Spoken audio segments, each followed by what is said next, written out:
All right, guys, this is a long one. You might want to buckle up for it. It is like an hour long. Like I yapped. I yapped for like an hour about Raid and AFK Journey. So it's kind of one of those videos that you might want to put on in the background, just listen to. And yeah, I literally yapped for an hour, but there are timestamps in the description below. This is a sort of a fairly honest appraisal of Raid Shadow Legends and AFK Journey, a 6-year-old game versus a game that released this year. We look at as many elements as I could think of to compare for these types of games. And yeah, I'm super happy and open to hearing what you guys think. Whether was I off the mark with any of them? Did I get something massively wrong? Bloody tell me. Put it in the comments. Tell me. I'd love to have that discussion. I really welcome that kind of thing. So please, watch, give it a go. And let me know what you think about both of these games, because they are similar, but actually quite different when it comes down to the core elements of them. For those of you that are eagle-eyed, really sort of peeled your vision back, you'll see that I've got AFK Journey open here on the left-hand side, and I've got my Raid account here taking up the sort of the primary baseline of the screen. What we're doing today is a side-by-side comparison of AFK Journey and Raid. We're going to cover loads of things that really go into detail about each game and how I feel about them, and I'm going to be as objective as possible. Obviously, for those of you that follow this channel know that I've played AFK Journey a lot, got a little bit put off by it because it became a really tough game to keep up with if you want to stay competitive, and you'll know that I've started Raid recently. I'm going to try and keep all of that neutral, as neutral as I can. If you feel like I'm off base with any of my sort of, I guess, analysis of either of these games, yeah, just tell me in the comments. Like, I'd love to hear. I will say, if you want to start Raid, there is a link in the description. You get 2 free epic heroes, Rectodrath and Tayrel, and you can use my QR code at the top here to do it too. I really want some people to join my clan. I've currently got 2 people in my clan, 2 of which have not played for 4 days. I don't anticipate that they're going to be coming back. So, yeah, if you would, like to start Raid, please do so using my link. I'm not going to say it that many more times in this video, maybe once at the end, in the middle. Just so you know, I am kind of on like a Raid creator program, similar to how Lilith does it with AFK Journey. And before we get into this, here's a bit of real talk for you. I don't do much real talk because I'm not sure how interested you guys are in like real talk about content creators. AFK Journey was really great to make content for when it launched. The CPMs on YouTube are really good. I was making pretty good like money from the actual content that I was producing, and then the views dropped off a cliff. Partly into the season, the views just kind of dropped off a cliff, which just didn't really make it sustainable for me to be able to continue with my full-time job and the family and all that kind of stuff. Unless you're people like Barry or Vulcan and you're on like Lilith's program where you get paid to create content, which I'm pretty sure they do. I can't speak for them. I don't know 100%, but pretty sure. And I would love to have been in conversation with Lilith about that. I would really have loved to have been in conversation with Lilith about creating content for AFK Journey, but I'm now kind of doing the same for Raid. This is not these videos aren't technically sponsored by Raid. My main channel has a couple of integrations that I do per month that I'm sponsored by, but as part of it, to like help my success, Raid will judge my success by how many people download the game and how many people play the game for 7 days. So that's if you ever feel like I'm pushing the link on my QR code a lot, that's the reason. Raid will judge my success by how many people download the game. So if you do want to help me, downloading actually does really help. So people say that like ironically sometimes, but it genuinely helps me. Right, enough of that. I don't want to bore you with that stuff. Let's talk about the actual topics and content that we're here to cover. So, first of all, let's talk about a sort of a basic game overview, because these games are very similar. Raid and AFK Journey are essentially from the same kind of genre. They're both hero collectors. They are both kind of idle in nature, although Raid is much more active than AFK Journey is. And, you could really say that they compete in the same category. AFK Journey is a little more in the idle side. So AFK Journey, you get more for doing nothing. And the game kind of gives you passive income or passive, resources for not really doing anything in the game. Raid is not an idle game. You have to play Raid to be able to, kind of reap the rewards. It does require a lot of playtime to invest in, but to counteract that, they've given you lots to do.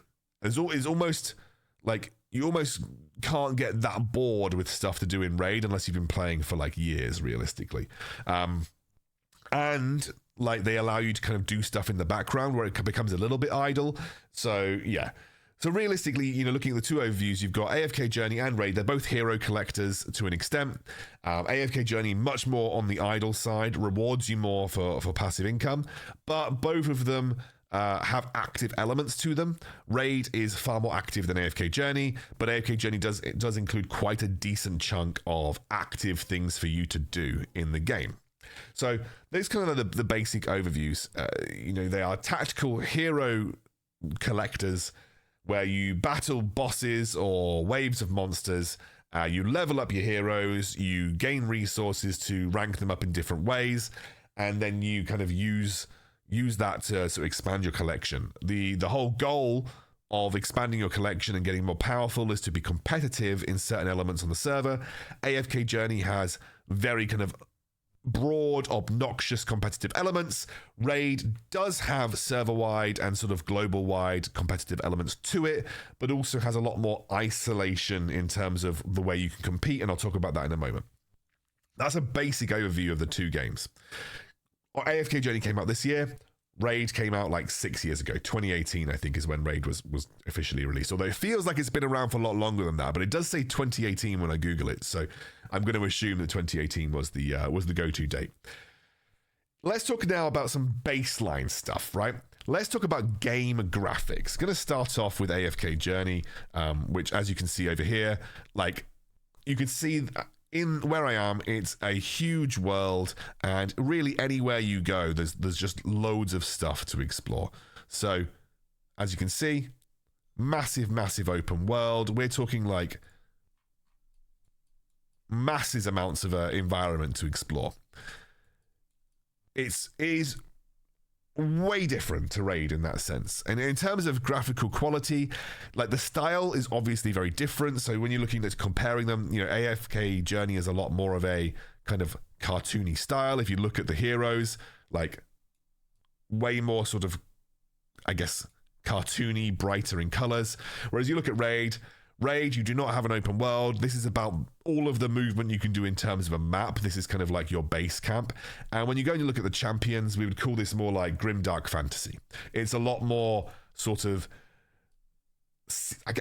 do I want to say serious? Like, do you guys understand what I mean when I say like grimdark fantasy? I'm talking like, you know, Lord of the Ringsy, Warhammery.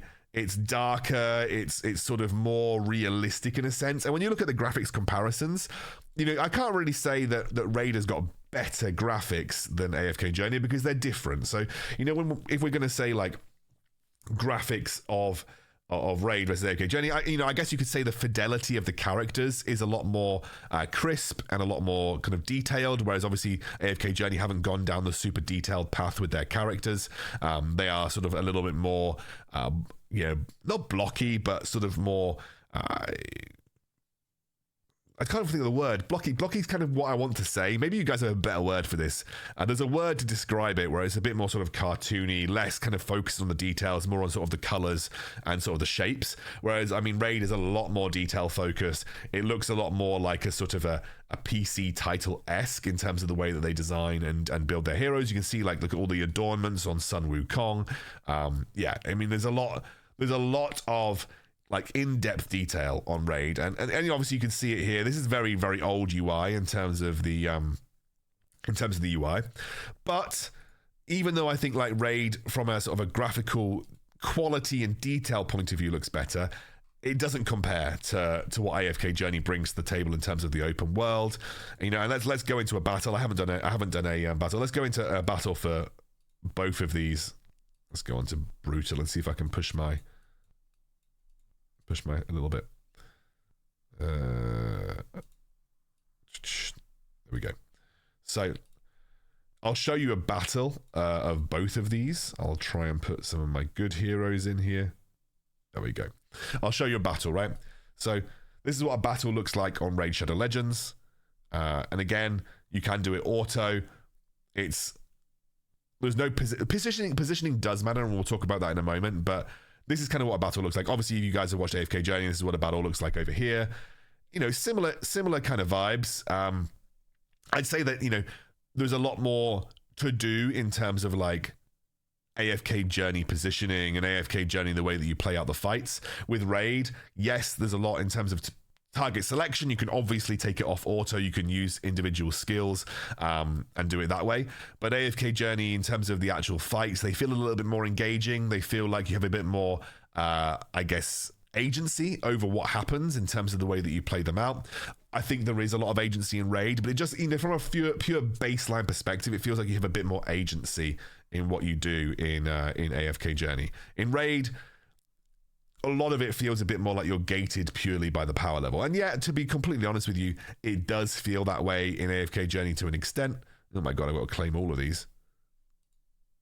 That's quite nice that they give you those to catch up on, because I hadn't done that in ages. But yeah, like, you know, it feels like you've got a bit more agency in AFK Journey, even if both of these games have a very high kind of like gate in terms of power. Like, you need to progress your heroes to a certain level to get past a certain level of power. But, you know, in terms of the way that the world setting and the graphics, AFK Journey has way more fleshed out into it. Like, AFK Journey has a very unique graphic style. It plays really well into the characters that it's got for it. The world is beautiful. The fights are really cool. They've done a lot in terms of kind of making it feel like a proper MMO light game. You know, I'm saying MMO light because I'll talk about it later. It's not really an MMO, and actually it's basically, I think, 2.5D AFK Arena, but it looks pretty. So if you're looking at it from like a graphical fidelity point of view and like visual, nicety, I suppose, I think that AFK Journey takes the cake in terms of game graphics and world setting. It just has a lot more in it. It's a newer game than Raid. It's had time to build. Raid, like, this is what your map looks like. This is much more AFK Arena in style. Like, you're going across a map and you're just sort of fighting select points. You really can't explore anything. Like, you have your base, you click on things, you do fights, and that's really what Raid is. Not to say that that's a bad thing. It's obviously just different. But, you know, when I'm looking at game graphics and world setting, it really feels like the AFK Journey just has that edge. It has a much broader kind of game to explore, if you will. I'll go into that in a bit more detail now, though, right? So with that said, you know, looking at depth of the game,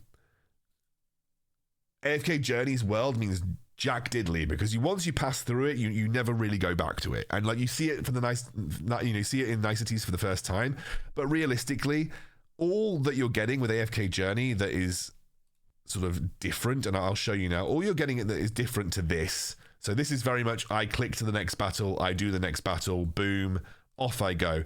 The only difference that you're getting in AFK Journey is that you have to walk to do that. All that you did is you walk to a fight, you go to the next fight, you go to the next fight.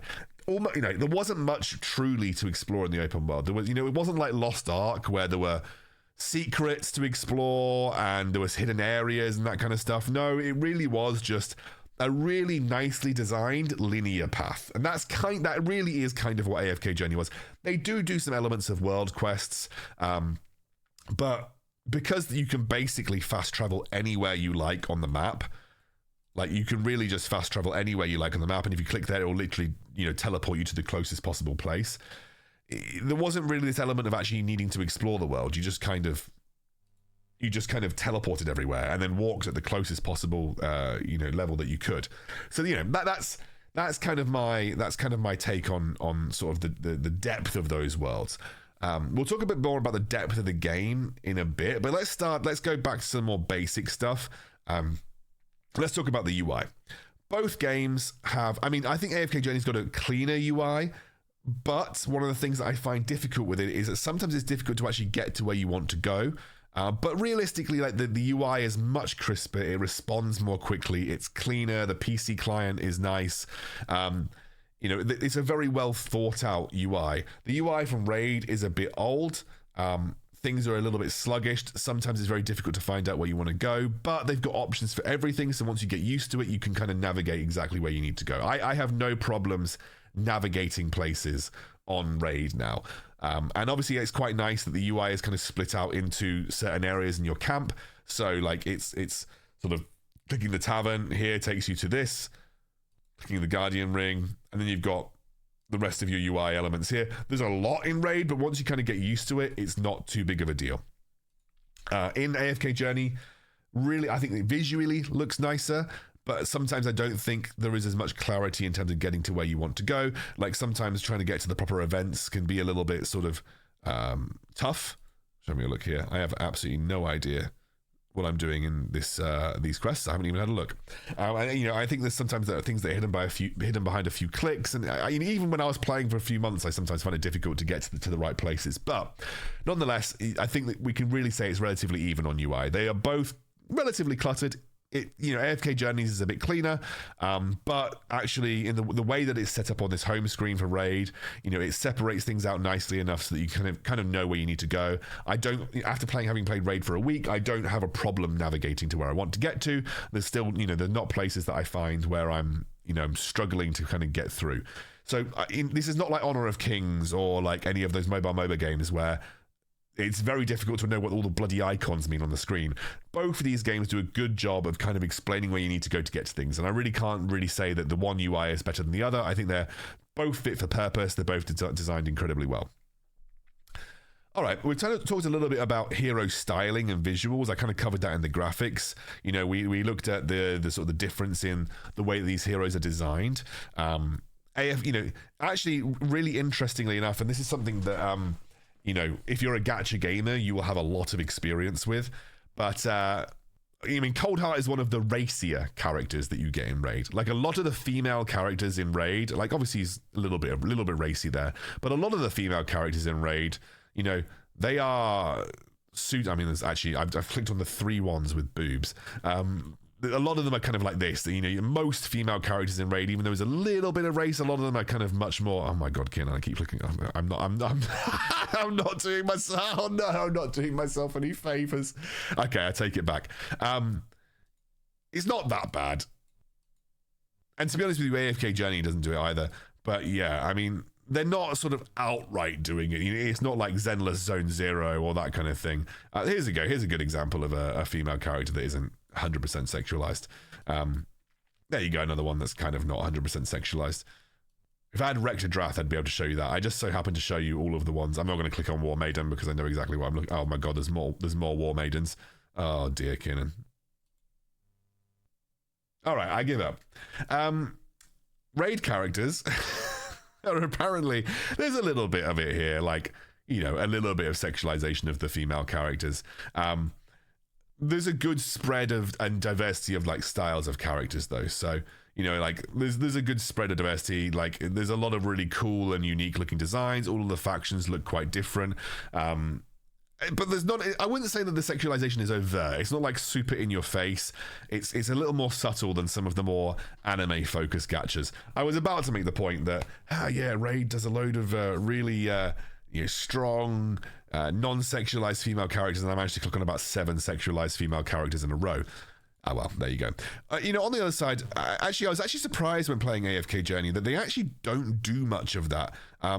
Not many of the characters are super sexualized. It's a lot more sort of, I guess, chibi-like in nature. But a lot of the characters are sort of like heavily armored. Like this is a great piece of armor. I really, really like what they did with Temessia. Like they could have very easily done Temessia dirty and made her like this, but there's no need for it. She looks awesome. It's exactly what she's supposed to do. I really commend the character's design in AFK Journey.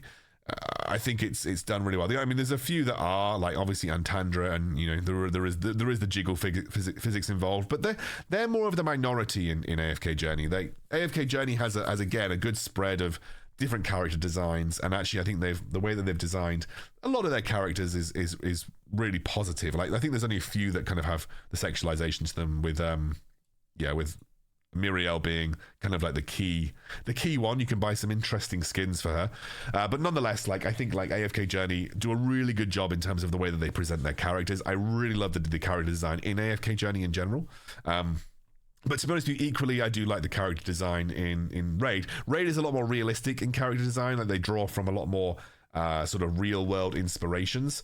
But I think like, overall, both have really well designed characters in terms of visual nature, I suppose. What I would say in terms of character depth, like in terms of AFK Journey, like you obviously all characters have certain skills. You don't get to choose when these skills are played. Like the only thing that you do get to choose is where the ultimates are played if you're not on auto mode.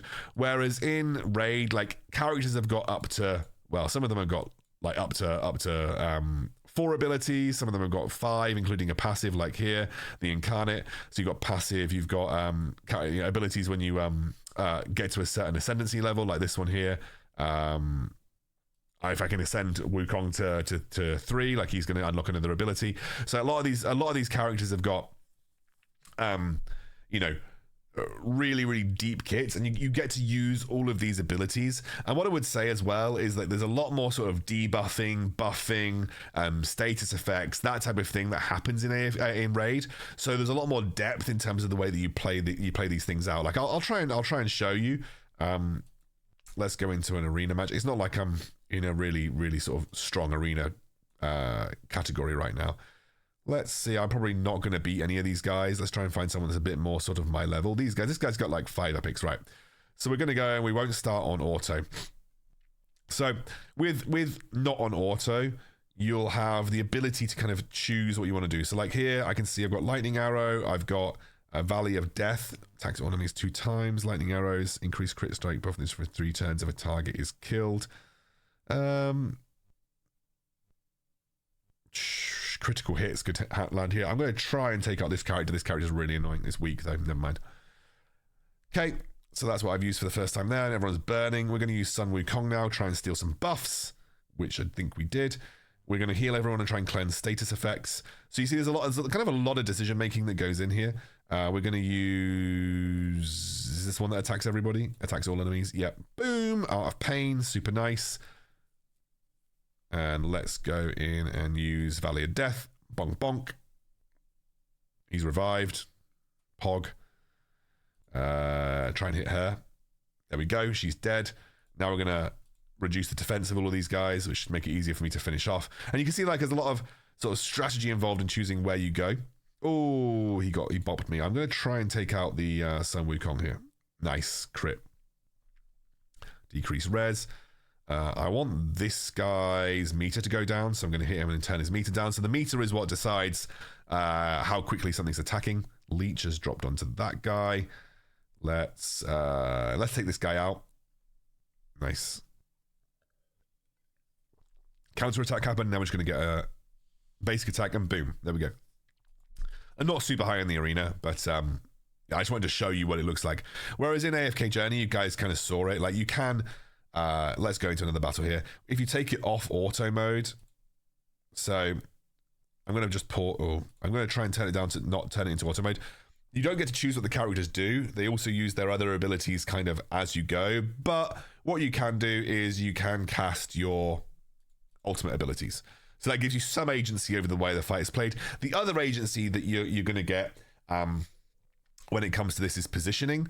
Now, positioning does mean a lot in AFK Journey. Like you can see here, the aggro, you can have a look at who's aggroing you. If you look at the other side, you can see who's attacking who from the enemies and who you're going to be focusing. The positioning will change who you're focusing, so that's really important. So like this, we're now all going to focus this side. Whereas in Raid, if I go into the campaign and we go over to straight again, positioning matters a little bit. So there's a leader slot. The leader slot, there's an aura, which you can see here. So for instance, I've got increase all ally res in battles by 40, increase all ally HP in battles by 15%, increase ally speed in arena battles by 28%. So there is aura skills in the leader slot that matters. There is also some niche scenarios where the positioning of like here, here, here, and here matter as well. When it comes to things like counter-attacking, and there are certain fights where the positioning matters. You know, I think with counter-attacking, it goes leader, top, down, left. So it would go leader, up, down here like that. So in terms of order of counter-attacking. Also with like certain ally buffs, it depends on like where they are in the position of the team as well. So yeah, the positioning does matter in Raid, but frankly, like 95% of the time, it doesn't. apart from your leader slot. Whereas positioning kind of always matters in AFK Journey, unless you're like grossly overleveled or grossly overpowered compared to the people that you're fighting. But in Raid, it doesn't matter too much, especially if I'm just doing a random campaign mission like this. You know, it really doesn't matter that much in terms of the where I position my targets. Later game and in clan bosses and things like that, it can have an effect. And like I said, it's not like it doesn't matter, because it absolutely does. It just doesn't matter a lot of the time, apart from the leader slot. Whereas in, oh god, I haven't been casting. I've been beating these guys without even casting my ultimates. Whereas in AFK Journey, the positioning is kind of a core part of the tactical setup in that game. So, you know, that's a really, really core thing. Now, that for me, the positioning has like a double-edged sword. For an idle game where you kind of just want it to do its thing, the positioning can get really annoying. So for an idle game, the positioning can definitely get really annoying. But obviously you have a bit more agency over how the fights goes. With Raid, I kind of don't mind it with like not having as much agency over the positioning, because, you know, quite candidly, I quite like just setting it and forgetting it is kind of the way I talk about it. Whereas with AFK Journey, you can kind of set it and forget it, and there is kind of an auto battle feature, but especially as you're starting to push the ranks, you have to start repositioning every single, you know, fight, and that's where it starts to get a bit annoying, especially if you're trying to get to sort of the top end of things. So yeah, that's a bit more in depth about the sort of the heroes and the skills and the positioning. Let's talk a bit more about the depth of the games in general, though. You know, I stopped the video and I realized I've been talking for 20 minutes already, which is crazy. I should probably start learning to yap a little bit less. Let's look at the depth of the games then, and I think this is where the two paths are really going to start diverging. Raid is an incredibly deep game. There is a lot of customization to it. You know, when you look at heroes, you've got the heroes level, you've got their rank, you've got their skills, you can ascend them to unlock different things. You've then got champions which can then be equipped with specific artifacts. These artifacts have all got their own sort of unique random roles in terms of the like stats they get. They've got their masteries as well, which you can see here. Actually, I need to unlock a mastery. Critical strike rate sounds great. They've got their masteries, which can be unlocked as well. Every single hero has this as well, so you can do this to every single hero. Every single hero has its own kind of setups that work well for it. You know, the universal rule of Raid is that speed is good, so you want to go first because the speed meters define how quickly you take your turns. So yeah, like speed is generally pretty good, but overall, like, there's a lot of depth to every hero. And then when you go to actually what you can do, you've got the campaign mode, which is relatively easy to get through. There are 4 difficulties, so you basically play the same campaign 4 times, but it doesn't feel too laborious to do it because it's quite quick to progress through. You then have dungeons. These dungeons all offer different things depending on what you're looking for.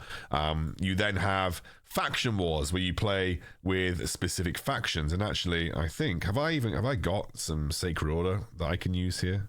Oh my god, I've got like no Sacred Order. I need to start leveling people up to start doing faction wars. So yeah, you've got like faction wars, which you can do. You then have the arena. You have 3 different types of arena. You've got classic arena, tag team arena, and live arena. It doesn't really feel as obnoxious as PvP in AFK Journey. Then you have clan bosses, which you do every day to help your clan out, a little bit like the bosses that you do in terms of Dream Realm. And then there's loads more that I haven't even blinking unlocked yet, and I don't even know what they do. So there's like lots of stuff to do on a day-to-day basis. Like I said, there's not much idleness in this game, so if you want to be doing things, you kind of have to go out and actively do them. That sounded really stupid to say out loud, but that's exactly what I meant, frankly.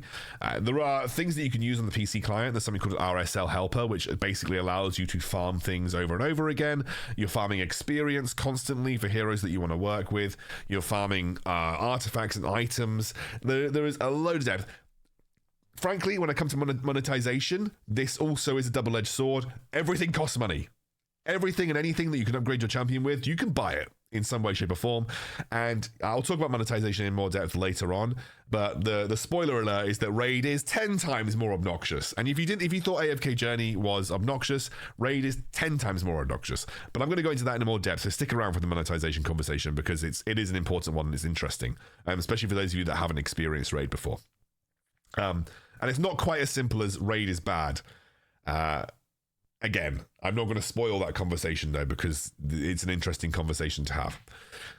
In terms of AFK Journey, in my opinion, the depth is a lot lower. And that's part of the reason why I got bored with AFK Journey, in the sense that heroes have a couple of things that you can do to them. They have their levels, they have their ascendancy, and the ascendancy unlocks more skills for them. And then they have their, X weapon. But the X weapon, again, none of it really feels like you're adding extra stuff that you can kind of do or work with. That's the kind of core elements of what you can do with a hero. They introduced charms, which I thought were a nice way. But frankly, what ended up happening was they became a real pain in the ass to manage. And I don't think charms were distinctive enough to really give you any major edges. You have artifacts, but that's kind of like team-wide. So this is like your team-wide artifacts that you can use. And then when it comes to the rest of the depth of the game, that's kind of it. Then it's just about where you position your characters in a fight, and that kind of comes down to. Then it's obviously, and I'm not going to talk about team comps because it's the same with raid. Actually, let's talk about team comps. Team comps in AFK Journey, you have very specific ones that work really well. And those ones can be applied to pretty much the entire game. If anyone's heard of the Iron comp, it's the one that I'm using here. There are definitely newer comps that have come out since I stopped playing, but with the Iron comp, I'm going to keep using my free. I haven't used these in ages. I'm going to use my free. Yeah, come on, give me the free stuff. In terms of the Iron comp, I have barely used anything different apart from like certain Dream Realm bosses. In raid, there is a unique champion for practically everything. There are champions that do very specific bosses well. There are champions that do arena well. There are champions that do clan bosses well. It's a matter of fact that if you have a champion in your tavern, there will be something that it is specifically very good at. Yes, there are champions that do everything well, but there'll be champions that do something specific. And in terms of what the roles are, in terms of what things do, like there are also specific roles. You can build comps around Poison Exploder. Like for instance, I've got Elanaril, who is like a specific poison exploder. She can work pretty well with people that consistently apply poison stacks, and then she can sort of explode them for high amounts of damage. You have like revivers, you have buffers, debuffers, you have kind of defense focused tanks, you have pure damage output, you have crowd controllers, you have all these types of things in raid, and there's an element of that in AFK Journey, but I just feel like the depth of roles is a lot more limited. In AFK Journey, it's kind of like, do you have a healer? Do you have your damage dealers? Have you got enough crowd control? And you got a tank? Boom, there you go. That can be blanket applied to practically every scenario in the game. Whereas in raid, different bosses require different tactics and different sets of champions. Again, double-edged sword. Really great from a theory crafting perspective, and it means you can kind of trial out and do things that you want. But in terms of like, you need to have the heroes, and the heroes are expensive to get. I'm going to talk about it in monetization a little bit later on, but there is that double-edged with the increasing depth on raid and the increasing kind of detail, becomes the double-edged sword of needing more money or time to get to the point where you can, to get to the point where you can kind of really unlock those depths. One of the things that I will say that, and this is just going on to it a little bit more, raid uses an energy system, which is like a very, really annoying, outdated mobile game system where, you require energy to do things. That energy refills on a daily basis. Obviously, you can see that I've gone over the cap right now. Obviously, one of the benefits of AFK Journey, there is no energy to anything. You can do as much as you want every day. There is no real limit to the amount of battles you can have. That's why, whenever I recommend people, if people are ever going to spend money in raid, I always say, if you're a low spender or close to free to play, like not free to play exactly, but close to free to play, really you should only ever buy energy, because energy can practically get you most resources in the game. You just need to have a lot of energy to get those resources. So if you're ever going to buy anything in raid, I would always recommend that you just buy energy. So in terms of like depth and theory crafting capabilities and kind of really exploring the game at a deep level, raid has more to it. It's a more traditional kind of almost turn-based combat game where the combinations of skills, the types of the heroes you pick up, etc., they all matter a lot in terms of how you play the game out. Whereas in AFK Journey, it's not really turn-based combat. That's one of the things I didn't really mention in the game overviews. Obviously, Raid is much more turn-based in a way. It's not pure turn-based. It's a lot of it's based on like your stats and stuff and speed. But AFK Journey is much more set it real-timey type fights where you can have a limited agency over what's going on. Raid a bit more turn-based, more agency over each individual action essentially. But Raid has that, in my opinion, has that more depth. Has more depth to the way that you play fights out, apart from positioning. It has more depth to every hero. It has more depth to kind of the item system. In general, that, as I said, double-edged sword in terms of monetization, but it allows you that ability to like always search for something that's just a little bit more perfect. And that's what I quite like about Raid. It reminds me of an old school Diablo-style game where, in AFK Journey, frankly, there isn't any much point for me to repeat fights. Once you've done a fight, it's practically it. You don't really get any rewards that are worth it to repeat fights. And, realistically, apart from the charms, which obviously were a relatively big deal, but like the charms themselves were really the only customization type things that you had. There was no other major customization with AFK Journey. With Raid, there's customization everywhere. You're always searching for that artifact with a slightly higher rarity, a slightly higher star value, with the right primary stats and the right secondary stats. And like, oh my god, I found one with speed primary and critical strike damage and critical strike chance. Boom, amazing. And like that's you've got that Diablo item style feel to Raid, which in my opinion makes it more fun from a replayability standpoint. And that's what I'm going to talk about now, and leading on from Death, is the replayability. I've just covered it here. Raid is, in my opinion, infinitely more replayable. It's been designed to be replayable. You need to play the same fights over and over again to farm items that are just that give you that incremental advantage. Like I said with energy, like one of the things that you can do in Raid is use RSL Helper and just continuously play over the same fight in the background. I can minimize the tab and have Raid playing all the way through the workday on like going through certain dungeon bosses, going through certain levels, and it's great for that particular reason. With AFK Journey, like there was no replayability. There was no reason for me to re-explore the world. The quests got really boring on a day-to-day basis. The AFK stage progression was extremely painful, and like Dream Realm bosses were only interesting for the first few rotations, and that point again became a chore.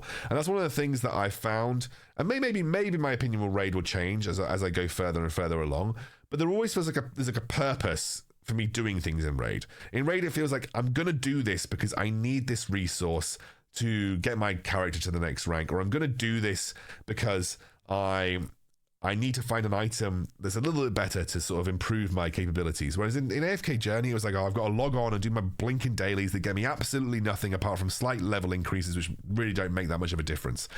And and one of the other things in AFK Journey, and this comes down to the competitiveness as well, and we'll talk about competitiveness now.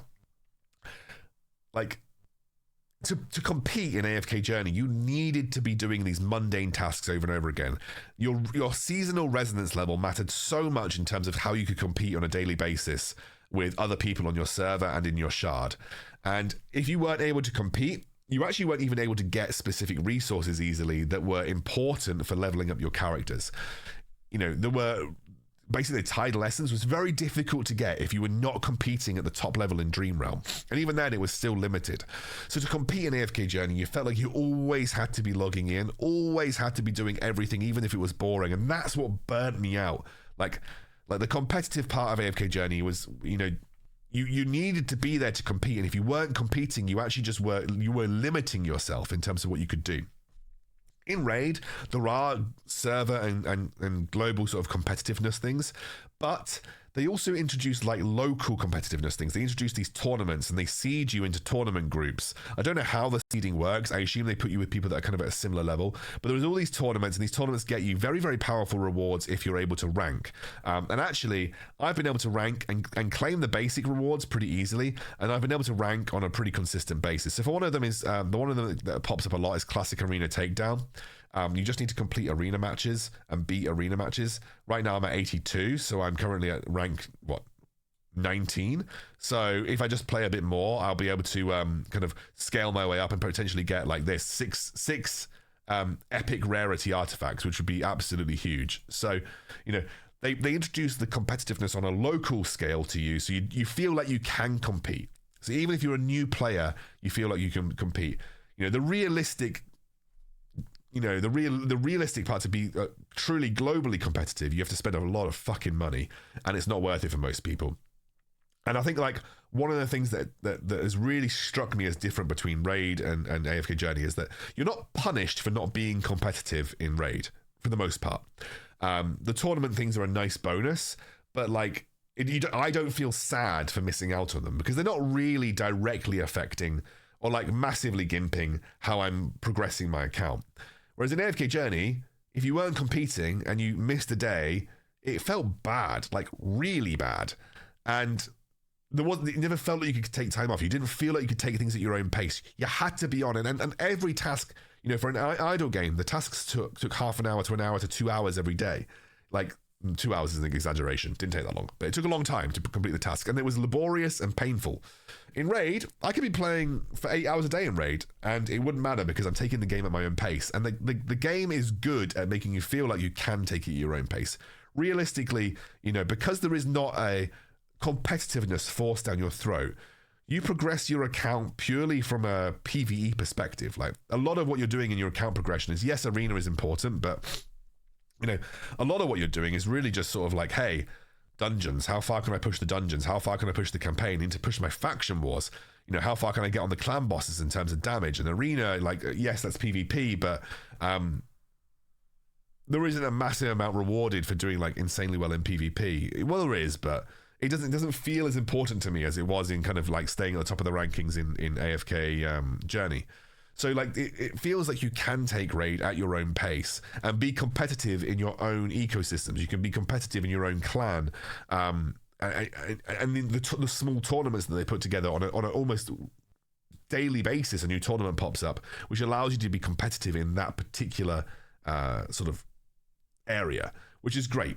And that, you know, frankly, I like that about Raid. That's what I really enjoyed about it, is I don't feel any pressure other than kind of enjoying the game at my own pace. Whereas with AFK Journey, it felt like I had to be competitive. I had to come and do the boring tasks on a daily basis, and that made me resentful of the game. Don't know how anyone else felt that, but I'd love to hear how you guys felt about that.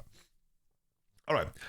In terms of content release cadence, this is an easy one. This is, from what I've seen so far, massively in favor of AFK Journey. They have the seasonal model, which, you know, the first season has been rough and not particularly fulfilling, but the second season's coming along pretty quickly.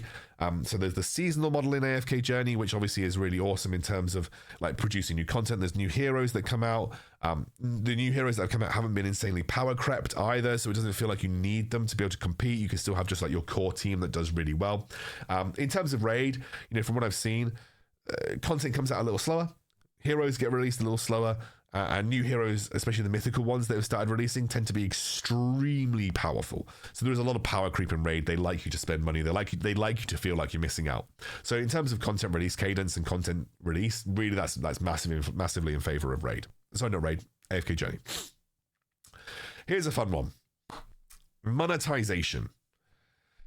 Oh boy. Raid is obnoxious. I'm going to show you. Forge. Oh, I'm just going to click off the Forge. And battle. Maybe I just click off the battle screen. Go to the tavern. Trying to get it to do it. Forge. Let's have a look. Yeah. Oh, I need to summon some. Wait a second. I've got to summon some for my daily quest. All these summons are going to be absolutely useless. I just use them for food, for experience. Boom. Thank you. Okay. Thank you. Okay. Look at these guys. Absolute Jimbos. It's not doing it now. It's really annoying. Previously, like, Raid would really just shove... They would shove pop-ups in your face. Maybe I need to go and do a level. Usually, and you probably seen it in other videos of Raid, like they basically give you a pop-up every time you come off a screen. Like they really want you to buy things. Maybe I've had like all of the offers shown to me today, but like at the start of the day, you often get like 7 pop-ups in a row. Like it's very difficult to deal with, because it's just like every single one is just like, hey, buy this. Do you want this? And it's like a lot of it is just like you're not getting much progress for money. And that's what I kind of want to talk about in terms of Raid. Like Raid, you could easily spend 1 million in this game and you'd only just be catching up with the people that kind of started this game a long time ago. It is a game that you could drop lots of money into, which is why I say, as a player starting at this stage of the game, if you're going to spend on the energy, because that's going to be allowing you to do more stuff in the game, and the energy you can just use consistently over time, and it'll allow you to get a lot of the resources that you could otherwise buy. I'm going to jump off. Let's see if it does it now. It's not doing it. Wow, Raid's being well behaved. How is Raid being well behaved for once in his life? It's absolutely crazy. I'm not getting a pop-up. I feel like, you know, I built it up for Raid to give me a pop-up, and it's not doing it. I don't know what to say, guys. Raid's being well behaved in terms of pop-ups today. Anyway, when you play it, you'll see it. You get a lot of pop-ups for monetization, and when you look at the shop, you get a little bit for free on a daily basis, but everything is quite expensive. And I'm gonna put this into context now. Like, let's have a look at sort of shard selection.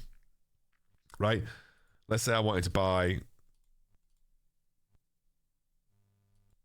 this, right? That's 100 GBP, and just for context, this is 20 mythical shards. Do you want to know what 20 mythical shards could get you, or primal shards rather? I have an 82.5% chance of getting a rare, a 1% chance of getting a legendary, and a 0.5% chance of getting a mythical, right? 16 of those are going to be rare. And rares, for the most part, are not that great. They're usually used what we call for food. I could spend 100 quid and get absolutely fuck all. Like that's what is just so absolutely obnoxious about the monetization in Raid, which is why I would always suggest, like, and you can't, I don't think you can get primal shards any other way, but I'd always suggest things like the, if you're going to buy anything, where is it? The daily energy pack is pretty solid, like 2,650 energy, full energy. These multi-battle attempts are not actually that important if you've got RSL, but it's good for the mobile version. So yeah, you know, if you're going to spend on anything, definitely spend on the energy. To be fair, I am guilty of buying shards. I bought 180 of these ancient shards during a 2x event, and I did it for a video. But I wouldn't recommend buying shards in general. You want to be quite disciplined. If you want to buy anything, definitely buy the energy. Sometimes I've been tempted to buy chickens. I haven't bought any yet, but there is definitely an element where I'll crack, where chickens are used to upgrade the rank. So if I want to upgrade Wukong, I need to use these chickens, or I need to use other max level 5-star heroes, which, you know, these, I don't really want to use these guys because as you can see, they're pretty like decent. So what you end up doing is, just for context, to get a 5-star, you level this guy up to level 30, you upgrade it to rank, you upgrade its rank by sacrificing 3 other 3 stars, it goes to 4-star.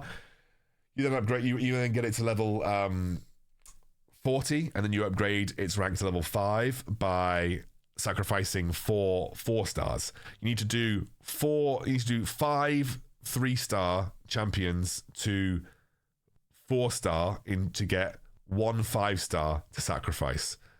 That's how long it takes. So you're gonna use a lot of your rare champions to get food for a single hero to go to 6-star. 6-star is the max rank, which is why these chickens and feasts are so sought after in terms of what you can buy, because they reduce the time it takes to get a level 60 by a massive, massive, massive margin.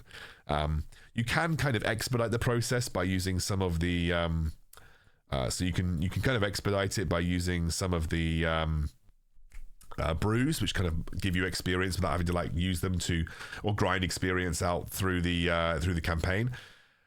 But you have a limited amount of those, and so yeah, like monetization in Raid is extremely obnoxious. In terms of how far you can get by spending, like, you know, for context, I probably spent, like, over my time in AFK Journey, probably spent close to 800 on the game. And I was one on the top of my server and one on top of my shard.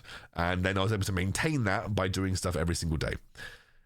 In Raid, that would get me absolutely nowhere. Well, it would get me somewhere, but it wouldn't get me very far. At least comparatively, anyway, comparatively to AFK Journey. So, you know, the monetization in Raid is a lot more obnoxious. They you know, because of the depth and the amount of things that you can upgrade and sort of tinker with. The monetization is a lot more difficult to kind of get through. Whereas in AFK Journey, yes, the monetization is obnoxious, and yes, of course, like pulling is annoying, but the levels, you don't need to really buy anything for the levels. And, the only other resources that you get massively gated behind is like generally you're buying letters for pulls. Everything else, you don't really need to spend money on in AFK Journey. And that's something that's positive about the game. It is annoying. Monetization is annoying, but really the only thing you're pulling is the equivalent of shards. The only thing really people ever really spend on in AFK Journey is the equivalent of shards. Whereas in Raid, you've got shards, you've got food, you've got energy, you've got silver, which you need to upgrade everything. You've got, what else? Gems, which I guess can be used to sort of upgrade things in the game as well. I mean, you can XP tomes. Yeah, I mean, the list goes on. Potions, the list goes on. It's a lot of stuff that essentially comes under the credit card banner in Raid compared to AFK Journey.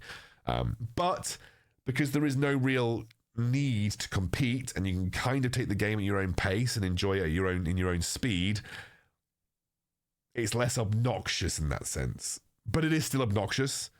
But obviously in AFK Journey, because stuff is locked behind competing to an extent, if you're not spending, you are at an inherent disadvantage. Whereas really in Raid, who am I at a disadvantage against right now? I'm not competing realistically other than tournaments. But for the most part, I'm not at a massive disadvantage to anyone. I'm just doing the game at my own pace. So I think that's one of the things that makes it less annoying for Raid, because ultimately you can kind of choose to spend as little or as much as you want. Because realistically, until you're getting to the very end game and the very late levels, which as a new player is going to take you a while anyway, there's nothing to worry about. There's no pressure on you, and that's what I've been enjoying about Raid in general.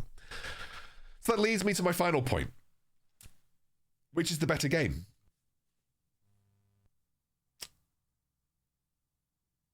Not an easy answer. I think AFK Journey is the more visually pleasing game. It's the less obnoxious monetization game.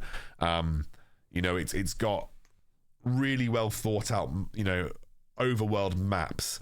And there are some idle mechanics, which means you don't have to be engaged with it all the time. There's no energy, so there's nothing limiting what you can do on a day-to-day basis. But frankly, the game's a bit boring. It got old pretty quickly. There isn't the day-to-day tasks are not that interesting. There is limited customization. There's limited depth. There's limited theory crafting that you can do. And the competitiveness and the need to compete makes the game easy to burn out on. Whereas Raid, the monetization is way more obnoxious. Absolutely. But you're not really competing with anyone, apart from the tournaments and sort of at the very end game, potentially. You take the game at your own pace. There is an incredible amount of depth in terms of artifacts, in terms of skills, in terms of ascendancies, in terms of levels, in terms of skill setups and team setups and factions and all that kind of stuff. The depth there's so much to the game that you almost have, you don't get bored. And because there are no mandated daily tasks other than your daily missions, which ultimately you should compete, but they're not that difficult to do. Just like make 4 attempted upgrades. All right, fine. I'm going to upgrade my chess piece to level 8. Go. I could have done that instantly. I did do that instantly. So did do that. Daily quest complete. Beat a campaign boss. This is the only actually really annoying one. Beat a campaign boss 3 times. It does annoy me. But because you're ultimately kind of just doing it at your own pace, there's no need for daily tasks. You can do clan boss if you want to. You can progress the campaign at your own pace. You can do whatever. And because the game is a lot more active in nature, it doesn't feel so painful to play. I've not felt the need to compete with someone like Ash, because he's been playing the game for 6 years. I've been playing the game for 2 weeks. We're not even in the same league, but the game doesn't make me feel like I have to be in the same league as him. I'm put into areas where I'm competing with people at a similar level to me. And that, to me, especially combined with the depth of Raid Shadow Legends, makes it a game that I feel like I can invest more time into. So for me personally, Raid's more fun. It has more of what I'm looking for. It has the sort of the looter sort of randomness. It's got that Diablo element where you feel like you're searching for those perfect bits of gear. And like, you know, I can kind of take the game at the pace that I want to take the game at.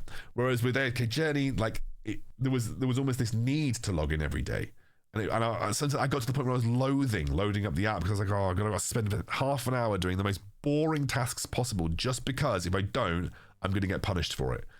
There's no punishment in Raid. Even the monthly task has no time limit to it. You know, the monthly task involves getting, you've got to complete 25 daily tasks or something and you get like a pretty decent reward for it. But it doesn't expire. You can just do it however you want. I think once you complete it, it then resets. So, you know, like that's what I really love about Raid in that sense. As well as the fact there's always something to be doing or something to be pushing or something to be learning about the game. And that to me is what I find really fun. The game's been out a long time. A lot of it has been solved to an extent, but you know, with new heroes coming out, with the fact that there are so many heroes to collect, you're never really going to have all of them. You've kind of got to come up with your own homebrew comps. There are too many comps in Raid Shadow Legends to really get, you know, fully told what you can and can't do. Whereas in AFK Journey, like everyone aims for the OD comp, everyone aims for the Iron comp because there just isn't anything else that you can work with. Maybe down the line there will be, but in Raid you're like, oh, well, I'm never going to get that hero. So how do I make the ones that I've got work for me? And I suppose there is an element of that in AFK Journey, but it just feels so much worse to play non-meta comps in AFK Journey compared to Raid, where I feel like, do you know what? I'm making my kind of weird homebrew comp do quite well. And that to me, like, that just makes me feel like the game is just that little bit more fun than AFK Journey. But they both have their unique advantages and disadvantages. So it's worth saying that as well. Long video. I've rambled for an hour about this, but I did it. I've done it. Hopefully, if anyone made it to the end, who bloody knows if you did. Thank you. And yeah, consider using my download link in the description below. I've only said it twice this whole video. Can you believe it? There you go.